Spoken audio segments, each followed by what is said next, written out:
And welcome back in to another episode of Tribal Council Chat. As always, my name is Bruce Heller, and I'm normally joined by my co-host Brett Parnell, but he is once again on a cruise and was unable to watch the show this week.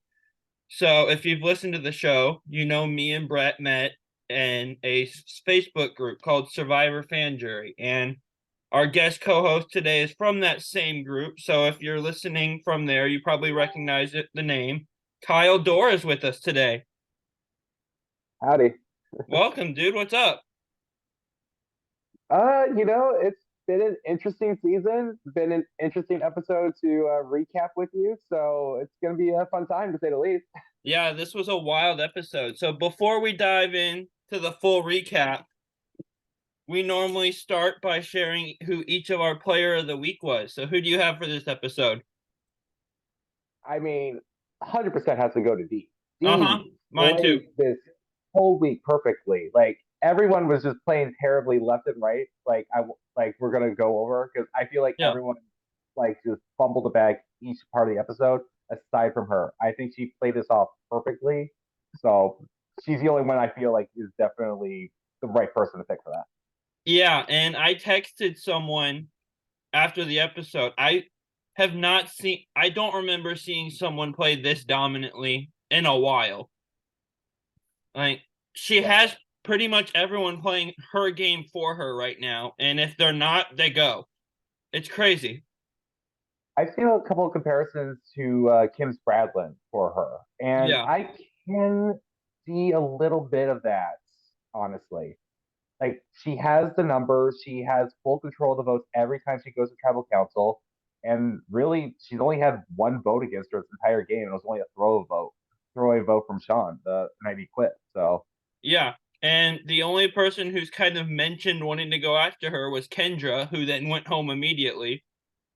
Ironically, what makes me think of that is also Kim Spradlin, but Winners at War, when she was the only one who ever wanted to go after Tony and then went home for it. yeah, honestly, like at this point of the game, I don't see anyone really taking out D at this point. Like I Nope. feel like the only way I could see her losing this game is that fire. That's Yeah. that's pretty much it at this point. And if she makes it to the end, in my opinion, it'll be the best winning game of the new era. She's just been dominant, and it's been impressive to watch. Her entire game, like if she makes it to the end, it's gonna be a clean sweep. Like I don't think anyone else is gonna get a jury vote compared Yeah, to her. we haven't had a unanimous for a while. I think it's been since Second Chances off the top of my head. So It has been no, quite some Adam time. was unanimous on 33. Yeah, like it's been a hot minute since we had a unanimous winner. I mean, the closest that we had was probably Gabler because he was like one vote away from like having like all the votes from the jury. Yeah, Mike Turner got a vote too. There was a few of those like one vote finalists in the new era. Yeah, So so that's what I kind of expected from this new era. It's just like final threes in general. Everyone's like probably gets that one pity vote to just say like who's first place, who's second, who's third. yeah. So diving into our recap, the episode as usual starts with the post-tribal scene, and we of course see Katurah, who is just thrilled to the moon to finally have gotten Bruce out. But like the note I have written down is her entire gameplay in existence so far has just been trying to get him out. So I'm kind of interested to see what she does now, because and Yeah. honestly, I have not been a fan of her gameplay until now. It's been very tunnel vision, and getting him out was not to her benefit, I don't think. So Oh God, no. Like if you like see like everyone's reactions and everything to how Bruce was gone, it's like, oh my God, Bruce is gone. We hate him. It's like this dude is an easy goat to take to the edit. Everyone's thank just you. like, let's take him out now. Like That's what me it's and Brett have so been saying too. yeah, and like this episode really confirmed it. Like Bruce was 100% a goat, and I Katurah's obsession with him has been her ongoing theme the whole season. And she had a good episode. We got to learn a lot more about her, Yeah. but as the episode progresses and like the strategy times were going on, she was kind of in the background again. So I'm just like not seeing much of her moving forward as like a strategic person. But Yeah. as for next episode, maybe that might be a different case. And we have seen more from her this week and last week. We've seen some cool backstory from her that I've honestly enjoyed. But gameplay wise, it's been very tunnel vision and it's been very emotional. And outside from the weird Bruce vendetta, we see, I feel like voting Caleb out was to her disadvantage also. Because that's someone that We was wanting to work with you and you got upset that people didn't tell you Bruce had an idol and made an emotional decision and voted Caleb out when you could have taken a shot at Reba. thing is, this whole season, I feel, has been a lot of emotional plays. This episode too, even like everyone is not really thinking like about their end game. They're really thinking of just like short term game and a lot of emotional gameplay. And it's really why the Reba tribe has been taking full advantage of that. And even the Reba tribe itself, this episode has been playing fully emotionally. So, and which Yeah. is like leading to their eventual downfall, I feel. And that's why we end up with Dee in the position she's in, because the people in the other alliance are playing emotionally. The people in her alliance play emotionally a little bit because we see Julie want to take out Austin for just some reason, and Dee says no, take out Emily, and then Julie does And it. Like, right. And then we see Drew is like, honestly, Drew and Austin, I feel are more emotional players than yeah, Julie and Dee were honestly throughout the season because yeah, you got Austin with the whole sandwich saga, which I feel is his whole character arc because now they just introduced like his relationship with Dee because of the actions he did this episode that pretty much might cause his eventual downfall. And then we saw with Drew and how he handled like relationships with players that aren't Reba. So with how he interacted with Brando and how we saw him interact with Jake a couple episodes ago. yeah. And so moving on, the next thing we see is Emily explaining to everyone that she was why Bruce didn't play his idol. And to me, Oh, that's so a bad. bad move. Like you're showing your hand a little bit and kind of putting a target on yourself when you're already outside the majority. Like that's kind of dicey. It was so bad. I love Emily. I loved her as a player this season. I loved her as Me a too. character. But this was just terrible, terrible. Like you hold on to those like moves like close to your heart until you get to final tribal council. Bringing that out now is just gonna skyrocket your target up because Bruce was everyone's main target. So it's just like at this point, it's like, yeah, Jake could be that throwaway vote again, but you don't want to put yourself onto that pedestal just as much as Jake would be. Yeah. And I agree with you. Emily's been amazing. And Emily's one of the few people that I've gone from, like, I did not like her at all after the premiere. And then after like the second, third, fourth episode, seeing that growth, she became one of my favorite characters of the season. So that was She's like really a cool. very she's a very likable villain, honestly, or like anti-hero, I guess at this point, if you want to call her that. Yeah. And so, yeah, just, and I feel like she's smarter than to do that. Like, we've seen this go poorly for people multiple times over the course of the previous 44 seasons. Like, I think it's just I think it's just the case of big move-itis. Like I think when like someone like makes a big move or attempting to take a big move, they want to like really lavish in their glory. And I feel like that was just Emily trying to get in her moment and maybe yeah, like a little bit of confidence because of how close she is to the Regis people and how maybe she saw like Katurah and Jake as like the next two to go. But yeah, it, just you should have just held on to it. Just hold on to it as long as you can. yeah. And I mean, we see how that works out for her at the end of the episode. But, Pretty much. and then the next thing we see, all this is still post tribal because we're in night vision. And you mentioned this earlier. We start to see Dee and Austin in a little bit of a showmance form that probably had been happening before this, but they're just showing it to us now. Yeah. And we get a little All Stars flashback that my nostalgic side really liked, but we're comparing them to Rob and Amber. The first episode we're seeing them do this is Which is such such an over exaggeration. They're not Romper in any way, shape, or form. no, All Stars is like one of my guilty pleasure seasons, and like it's I great. typically watch that on occasion. And Romper, they're not. They're I don't know what their name would be, like Deestin Yeah. or like something like that. But Yeah. I don't know. It's just like I feel like this is like a relationship that's like maybe something that's developed over the course of the season, and maybe like production was like we'd rather show the strategic side of Reba over like the emotional side, and just because of how this episode played off, now want to show that emotional side just because they can make everything explain a little better. But they're not Robert. Yeah, I'm curious when this started forming because, like, with the new era, the way production does their storytelling has been pretty consistent. And you look at like last season, we also had a showmance with Matt and Franny, who also, by the way, kept dating after the show and Yep. may or may not still be a thing. I don't know, but I think they're still together. that's awesome. I love that for them. But we saw that their little thing start like pre-merge, like maybe episode 3, and we're not Yeah. seeing this until final 7 or whatever number we're at. I think it's 7 this episode. Yeah, seven. And Well, the so thing I, is, I like, wonder when this started forming, because if it had been a thing the whole time, we probably would have seen it before now.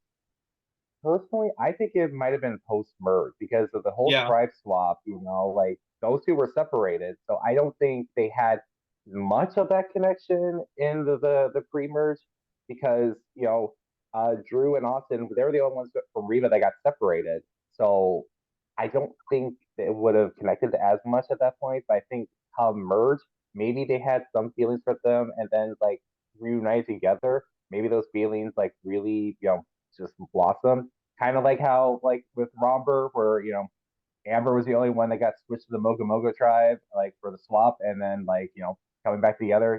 Those feelings maybe might have just like awakened something. I don't know. yeah, you make a good point there. And so the next scene we see is the scene that starts with just Jake and Katurah sitting on the beach talking, and then Julie later comes.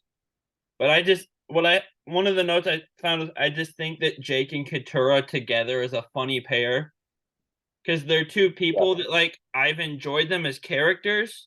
I've enjoyed Katurah the past couple episodes now that we're seeing more content from her than just Bruce tunnel vision 24/7. But I don't think either of these two have much of a shot at winning at this point. honestly, I don't think most of the people have a shot at winning. I think a lot of people have that Yeah. same common ground because when you think of every vote that's been done post merge, it's been a lot of groupthink votes, and most of those votes have just been people doing the same thing together, and the people that were on the outs were already out of the game. So anyone that voted together at this point, kind of playing similar games. And with Katurah and Jake, I just find it funny because they're like the alliance that's not an alliance that's like not telling each other that they're both lawyers. I mean, Yeah. we know Jake is open about being a lawyer, but we know Katurah isn't. So it's just kind of funny about that whole Yeah. And situation. Julie isn't either, I don't think. She said something else the first episode Yeah, also. it's kind of crazy when you think about it. And I also want to go back though. Before that whole conversation with Jake and Katurah, there was that whole conversation with the Reba people about being Reba strong, Oh at yeah. Final Four. And I think honestly they should have done this. Like this whole episode is like still like would have been the same outcome regardless. But it's like so much extra stuff that were done along the way that kind of like just like made them fractured. And it's just is very funny because it should have been them like targeting any Reba people at final six because then they'll still have majority going to the final five. Yeah. Like that was yeah, it's in Reba's best interest to stay together right now and then figure it out afterwards. But they decide they want to take shots at each other in this episode. And More so Drew. I think all this stems back to Drew, I feel. I don't think Austin was really on board with the plan no. because, obviously he went back to Dee and told her about this information. Julie obviously did not want to take out Austin, even though, like, Julie, despite Dee telling her that, Austin was her number one, which is the only thing I could give, like, negative to Dee for this episode, just telling Julie that.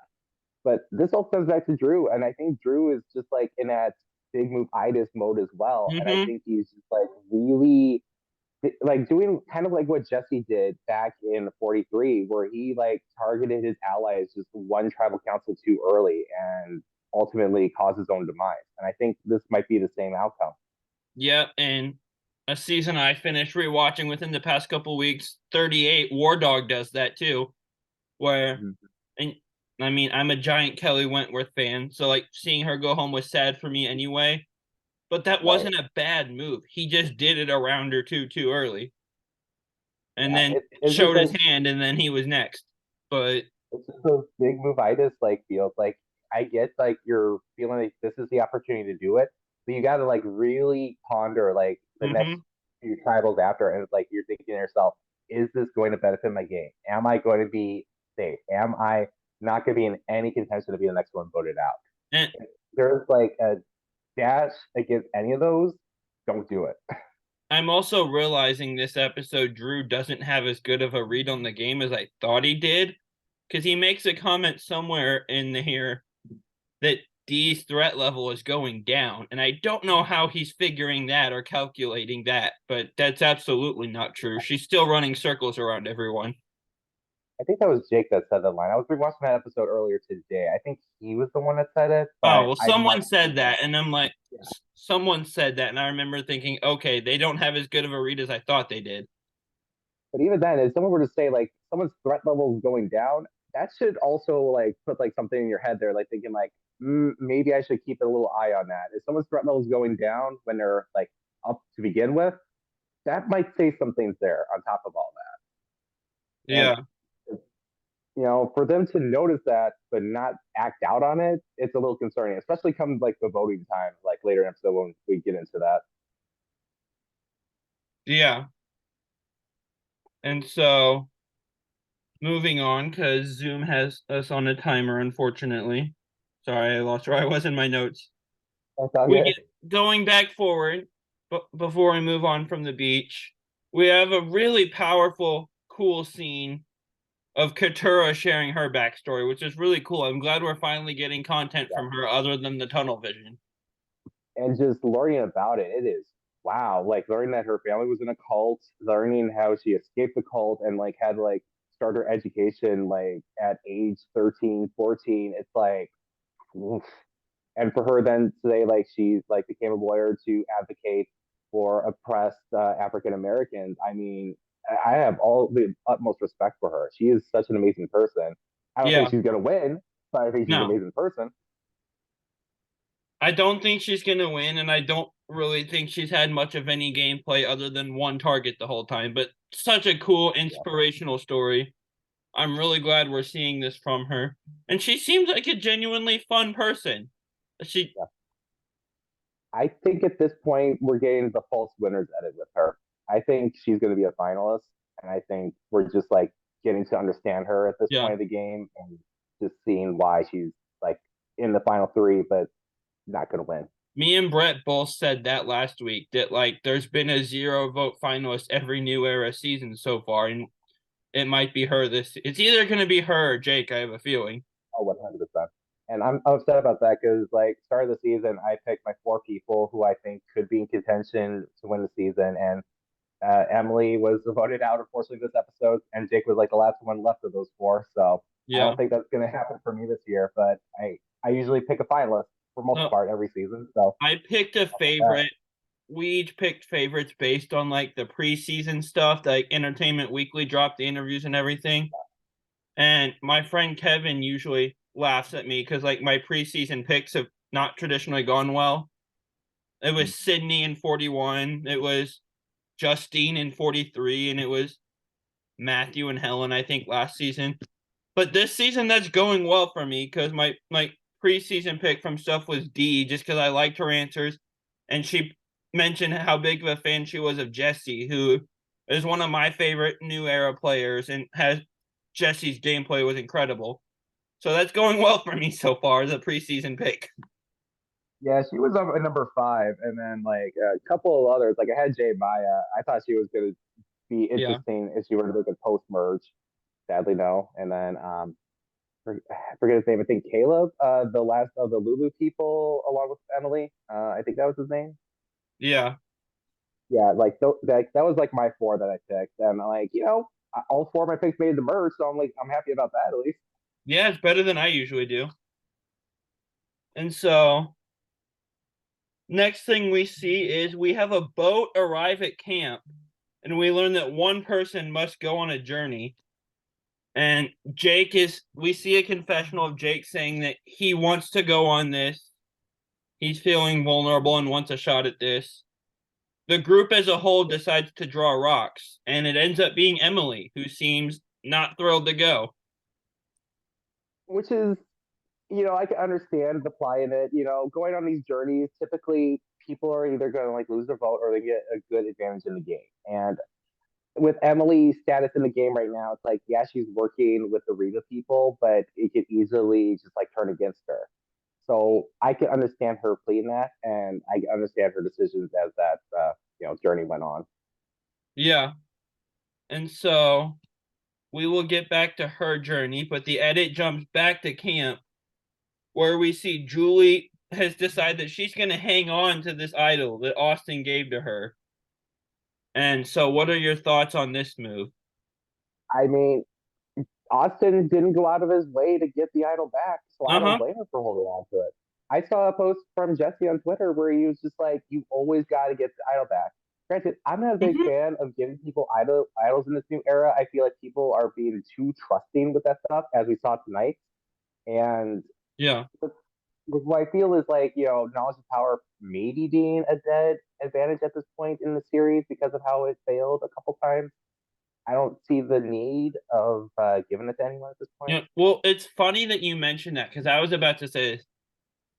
There's a few podcasts I like to listen to, but one I make sure to listen to after the episode every week is On Fire, just to hear like Probst's explanations and production's explanations for stuff that fans ask questions on.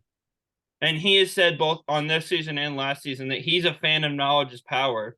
Because even if they never put it in the game again, the threat of it is always there. So like it's always going to impact gameplay one way or another. So True. like even if it is actually dead, we have no way of knowing, and the threat of it's always going to be there. Yeah. Which is And I don't love it, but there have been worse new era twists than knowledge is power, hourglass. yeah, But yeah, the hourglass will forever live in infamy. gosh, that and the draft on Palau that two people just got sent home at the marooning have got to be two of the worst ones ever. I mean, I could also think back to the one in the Cook Islands with the glass bottle where everyone broke at tribal council. It's like, oh yeah, you get to go vote someone else again. Oh yeah, I forgot about that. That was a bad one. Yeah, yeah. Gosh, we should do a There's been bad some bad ones over twist the years. episode sometime. Do what? Yeah, there's been some bad ones over the years, and I also think back to Fiji with the haves and have-nots. Yeah. Oh gosh, yeah, that was one of the bad ones too. I don't know why they thought that was gonna work, by the way. Let's You give give everything one to one tribe tribe. nothing and you give another tribe everything, that's clearly not gonna be competitive. Oh god, no! And it's not going to make people cocky in any way possible. Nope. And so right after we see Julie make this decision about the idol, and I completely agree with your thoughts, by the way. If Austin doesn't come and ask for it, there's no need to just hand it back unless Yeah. you're unless maybe you've done something to kind of fall out of people's good graces and then you're just trying to look good and try to make a social move. But even then it's kind of sketchy. Even then, yeah, even then, I would probably just still hold on to it. So the next scene we see is just Dee and Julie strategizing and planning. And again, this one's kind of both of them, but I'm gonna credit Dee just because of how the season's gone. We see Mhm. how good she is once again because they decide to put the target on Emily, who we've seen kind of rising and planning to try to take a shot at Reba the past couple weeks without actually saying it. So Yeah, it was, like I'm not surprised that with their conversation and everything, like, they're still trying to be Reba strong. Again, like it's more so focused on Drew that he was like thinking of like targeting Reba this early, where Dean and Julie are like thinking of targeting Emily. And I think it's probably the best move because mm-hmm. Emily is attached to the hip to Drew and Austin. So taking Yeah. that hit to them would probably be the best option. Yeah. I mean, Emily's attached at the hip to Drew and Austin, but I think Drew and Austin have proved that D is higher up on their priority list than Emily was. So I'm not really sure D and Sure. Julie had a ton to worry. Well, didn't have a ton to worry about there. Julie clearly did, but Yeah. Which it was really weird how Drew and Austin did not think of this through with Emily, especially come like tribal later, because like they could have done a lot of things to protect Emily this episode and still yeah. get someone else out that they would want out just to hold the numbers. And I get why he did it, and it's influenced by the showmance. But all Austin had to do was not run and tell Dee that they were blindsiding her number one. That's all he had to do. Yeah. Like, And it kind of goes to show like if you would like Katurah as like voting professional, it's like it kind of goes to show like how little like social capital that Drew and Austin have this game. And the yeah. fact that Katurah and Jake are now going into that final six with not so much respect for either of them, they can easily flip to Z and Julie, no problem. And I mean, in the premiere episode, when these like Drew and Austin came together, one of them compared it to maybe we'll be the next JT and Fishback. And I think of how little social capital these two have, and that JT basically got along with absolutely everyone. And I don't think that comparison holds up anymore, if it Yeah, ever there's a did. lot like there's a lot of duos that I feel like they should be compared to, but JT and Steven, they are No, not. no, JT and Steven are one of the best duos, though. I love Token Change is such a fun season to watch. Oh, so fun. It's a hard watch if you're not a coach fan. Gosh, yeah. Coach and Tyson annoy me that season, but seeing Tyson go out before Sierra is so satisfying. Oh, it's such a fun tribal. I mean, I'm just glad that Tyson got better with every season following after. Yeah. And so our next scene, we go back to the journey. We see Emily, and just kind of a funny quote. She's saying, like, on a Sunday morning when I've got a cup of coffee, I like puzzles. I like doing puzzles. But when I'm playing a game for $1 million, suddenly puzzles are less fun. And we've kind of seen that with her. We saw her go on a journey before and struggle with a puzzle. And so Yeah, we see that the rules for this journey are if you win this puzzle, you're safe at tribal. And if you lose the puzzle, you lose your vote. And Emily decides not to play. What do you think of this choice? I think I I understand her play with this. It's like why risk your vote this late in the game? But you also need to know at this point she knows that some people are going to be mentioning her. She has mentioned that she has made a big move. Even if she were to lose a vote, she has her reliance on the Reba people. So there is some contention that she could still just risk it and just say that she did it. That's more to add to the resume. Granted, I saw Carson post an actual video of how this like challenge would have to play out, and I really don't think she would have been able to get. I don't think anyone would be able to get that with the timer that they would have, because you would have to do this a couple times just to understand this. Like the amount of times you have to move everything in and out, just to make it work. I don't think anyone would be able to solve this puzzle, regardless of who it was this late in the game. Yeah, I get where people are coming from that, like, for immunity, you have to risk it. I thought it was a good choice just because, from the perspective of, like you said, she has admitted she made a pretty big move. People are going to be coming after you for that. You need all the weapons you can get, and losing your vote is kind of a nail in the coffin at that point, especially if you don't have confidence in the puzzle. Confidence is kind of the key here. If you think you can do the puzzle, go for it. If you don't, I think Emily made the right choice. But Yeah, it's it's a rough one, and I mean, regardless, like whether she did it or not, I don't think it would have like affected the overall outcome. I don't think she would have gotten that immunity regardless. yeah. And no matter what you do, when you come back and tell people about it, half the tribe's not going to believe what you say, whether it's true or not. Case in point B. So quickly So I moving think we need a along because we have yeah 10 minutes. 10 minutes. So skipping to the immunity challenge, which we skip a little bit, not a ton. Right? Drew wins Yeah. immunity. and he chooses Jake to go on reward first, and then Austin. And do you have any thoughts about whether this was good selection, bad selection? I think it was bad selection. I think he should have grabbed Katurah, honestly, Yeah, or he should have grabbed either of Julie or Dee, just because like there's going to be toxic camp and everything, and you want to like make sure like any pairs are broken up so you don't have to worry about that. And Drew's kind of already burned that bridge with Jake as is, and as we saw the confessionals with Jake, it kind of felt like he was just reluctantly going along with them. Like he's just yeah. like nodding his head. So it's just like kind of just like you kind of wasted your opportunity there with that. And the other thing from the challenge is we hear Dee talk about how she's getting nervous that the boys are getting together and could change the plan to vote off Emily, which is exactly what happened.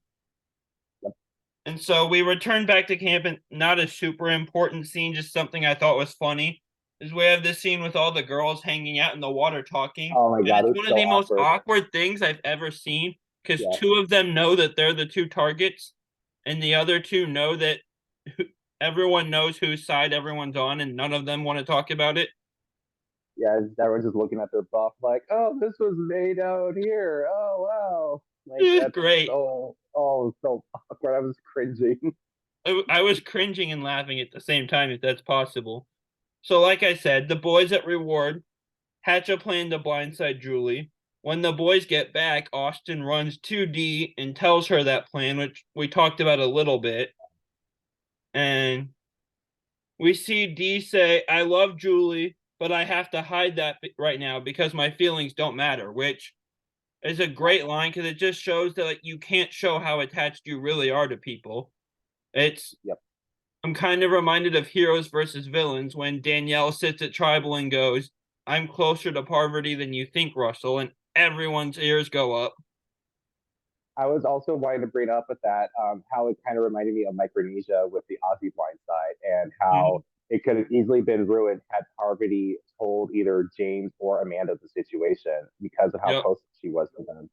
And it would have been that outcome where essentially Ozzy would have played that idol where Julie did. So I mean, that's where you tell like who is going to play more mentally and who's going to be playing more emotionally. And Austin, he really played his emotions with this episode. And also looking at Micronesia, we saw Parvati leave Amanda out of that vote, and Amanda was mad at first, but then got over it and they Yeah, worked together. That could have happened with yeah, Austin and Dee. You could have not told Dee, that's and I guarantee you it wouldn't have lasted the whole rest of the game. exactly. I don't think D would. She would have been mad, yes, but I don't think she's going to say like, "Look, screw you guys right now." She would probably do it at the tribal after the fact, maybe, but for that moment, at least going to the final six, probably not. Yeah. And so the next scene we see Dee coaching Julie on whose name to write down, telling her to write Emily. Julie's being admittedly a bit emotional after hearing the boys want her out and wanting to write down Austin's name. Julie I somehow think I should agrees have been to like, write down who Dee's telling her to write down. And like I said, basically at this point, people are playing Dee's game for her. And and Dee even says, yeah, I'm going to vote for you, but it won't matter if you play the idol, which is really smart to still vote for her because it looks like you're still with everyone else and on board with the plan. and it's kind of like kind of like a full circle moment because that's kind of how Emily played the whole vote with Caleb playing his shot in the dark and basically saving himself, doing the whole reaction thing and everything. And it's the night that Emily goes out, so it's kind of like a funny situation there. Yeah. So I don't have a ton of notes from Tribal, but one thing I wrote down is we see Katurah mention something about removing emotion from decision making, which Yep. made me chuckle. You're good. And just made me chuckle because she hasn't done that at all.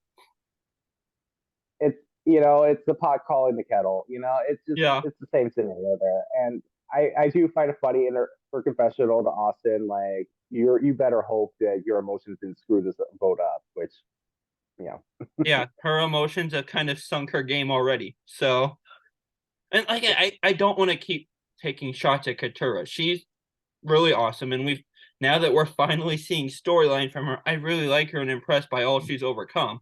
Just her Yep. gameplay hasn't impressed me at all. It's not personal, it's gameplay. But Yep. so we've talked about basically. Do you have any other thoughts on Tribal before we move into Align Blindside First Boot? I mean, it was kind of like, a case closed thing. We kind of figured Emily was going to go that Yeah. going into that tribal. There was no way that Julie was going to go. So it was kind of there. I will say the 45 jury is bringing it with their reactions to everything so far. I am Yeah, loving this group of jurors. I want a jury that actually is like emoting and like these guys are delivering. Yeah. And so moving into Align Blindside First Boot real quick. For those of you that are new to the show, we'll each give each other 3 names. And if you're playing Survivor with these people, you pick one to align with to the end, one to blindside, and one to vote out as the first boot.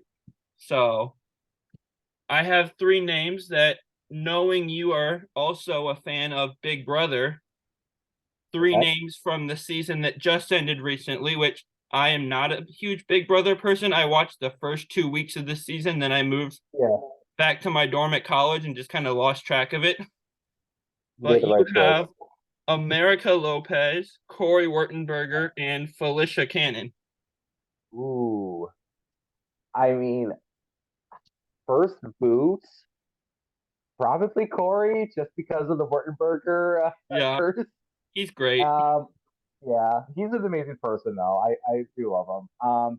I would probably align with Felicia Yeah, because I feel like Felicia can be loyal when she needed to be, and if you really did stick it out with her, she would be a real one with you. So, and I was yeah. just blindside America because I feel like America is so wishy washy throughout the season that I feel like Katurah would have been the best option. I don't have a ton to say on this one, but I will say either Corey or America would have been my first boot just because we saw the showmance that happened. And then you don't want to risk all stars happening. So Pretty much. one of those 2 is gone. But yeah. So who are your 3 names? So I want to just keep it simple tonight because of how crazy the Reba 4 were. I'm just going to bring up the Reba 3. So we're going to bring up Drew, Austin, Julie. Ooh, this is interesting. See, my first instinct is to align with Julie, but everyone seems to love her and be afraid of how likable she is. So I think I'll align with Drew if I can just see that. I'm gonna align with Austin. I don't trust Drew to not like make some stupid move that sinks me also. So I'll align with Austin, blindside Yeah. Julie, and hope she's not a bitter juror, and first boot Drew because he's very sporadic. Honestly, that would probably be the way I would go too. Honestly, I would just like want to keep a close eye on Austin if he's like has any like showmance going on. Yeah. Well, this has been an awesome episode. Thank you for joining this week, Kyle. Hopefully, we can get you Glad to back be on here. sometime when Brett is also here. And That'd be for fun. everyone else, follow us on Facebook, Instagram, and subscribe on YouTube. Grab your torches and head back to camp, guys.